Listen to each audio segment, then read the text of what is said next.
Como igreja de Cristo, nós temos muitos privilégios. Como igreja de Cristo, nós também temos muitos deveres. Como igreja de Cristo, nós devemos pregar o Evangelho. Nós devemos viver o Evangelho. Nós devemos agir em comunhão com Deus e com nossos irmãos.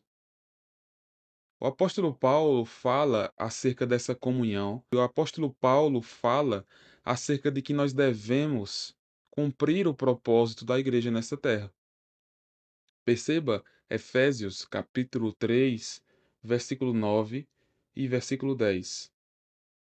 E manifestar qual seja a dispensação do mistério, desde os séculos oculto em Deus, que criou todas as coisas, para que pela Igreja a multiforme sabedoria de Deus se torne conhecida, agora dos principados e potestades nos lugares celestiais, segundo o eterno propósito que estabeleceu em Cristo Jesus, nosso Senhor.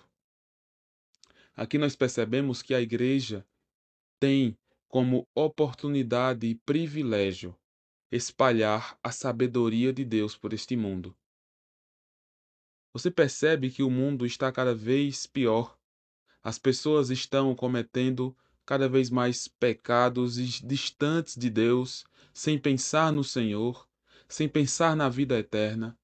E quando eles se deparam com pessoas que vivem com propósitos eternos, eles começam a perceber como nós somos diferentes deles. Não porque nós somos pessoas boas, melhores, mas porque nós somos pecadores transformados pela graça de Deus. E conhecer o mistério de Deus, o Evangelho, também envolve nós conhecermos e falarmos da sabedoria de Deus. Aqui nesse texto nós percebemos, nós devemos manifestar o mistério de Deus, aquele que criou todas as coisas, o Evangelho dele. Aqui nós percebemos que a igreja deve propagar essa multiforme sabedoria de Deus. Que essa multiforme sabedoria de Deus se espalhe e seja conhecida. A sabedoria de Deus que age em nossas vidas. A sabedoria de Deus que age neste mundo. Ao olharmos ao redor e ver todas as coisas, nós percebemos como a mão de Deus está ali, como Deus age nas circunstâncias, como o mundo é organizado, como o mundo é direcionado, como ele tem ordem, como ele é belo. Mesmo após o pecado, nós podemos ver beleza neste mundo. E esta beleza existe pela sabedoria de Deus. Não existe porque nós queremos ou nós cuidamos do nosso dom que Deus nos dá, esse planeta, as nossas vidas e tudo mais. Não é por causa disso. É por causa da graça e sabedoria dele. Os céus proclamam a glória de Deus e o firmamento anuncia as obras de suas mãos. Nós devemos entender que se nós quisermos, e como crentes nós devemos querer, falar acerca de Deus e propagar a sabedoria, a multiforme sabedoria de Deus, precisamos nos atentar aos sinais do Senhor, aos detalhes neste mundo. Ao ver beleza neste planeta, nós podemos perceber a mão de Deus, a poderosa mão de Deus aqui, a providência dele nas circunstâncias. Nós devemos olhar ao nosso redor e perceber esses sinais do Senhor, de que ele existe, de que ele é grandioso, de que ele é belo, de que ele é sábio, poderoso, gracioso, misericordioso. As misericórdias dele se renovam a cada manhã. Esse é o motivo de nós não sermos consumidos. Quando nós abrimos nossos olhos para essas verdades, para essa realidade, nós passamos a observar a vida pelos olhos da fé, pelos olhos de quem crê em Deus, pelos olhos de quem enxerga as coisas pela ótica de Deus. Como o apóstolo Paulo diz, nós temos a mente de Cristo. Nós podemos enxergar as coisas como elas de fato são, pelo poder da palavra que faz com que nós enxerguemos melhor a vida, enxerguemos de maneira correta a vida.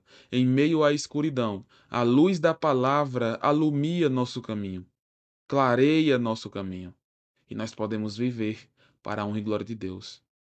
Você quer ser bênção na vida do próximo? Esteja atento aos sinais de Deus, na criação, na palavra, na providência dele em sua vida e na vida de outros. Você vai perceber que quanto mais você estiver sensível e consciente acerca disso, vai ser mais fácil para você e para mim falarmos da palavra, falarmos de Deus, porque nós vemos Deus agir em tudo. Nós vemos Deus agir nas circunstâncias. Nele, em Cristo, tudo subsiste, é dito em Colossenses. Para ele e por meio dele são feitas todas as coisas. Nós devemos entregar tudo a Deus. Não devemos entregar as coisas aos nossos próprios desejos e nosso próprio entendimento, mas a Deus que é sábio e criou este mundo. Como igreja, nós devemos espalhar a beleza de Deus. Se atente aos sinais e você vai perceber como vai ser mais espontâneo pregar o Evangelho, pregar acerca de Deus, falar acerca de Deus. E você vai perceber como a sua vida melhorará diante dele. A sua mente estará mais concentrada nele. Buscai as coisas lá do alto e não as que são aqui da terra. Colossenses capítulo 3, versículo 1. Nós estaremos mais focados nele, e não em nós, e não nas circunstâncias. Esse é o caminho correto que nós devemos tomar. Assim nós vamos observar a vida da ótica divina. Assim nós vamos observar a vida da ótica certa. Pense nessas coisas, medite sobre essas coisas e passe a perceber Deus agindo em sua vida, agindo na criação. Para a honra e glória dele, nós podemos fazer isso e viver para ele. Que a paz do Senhor esteja com você, guardando a sua mente e o seu coração. Que Deus te abençoe.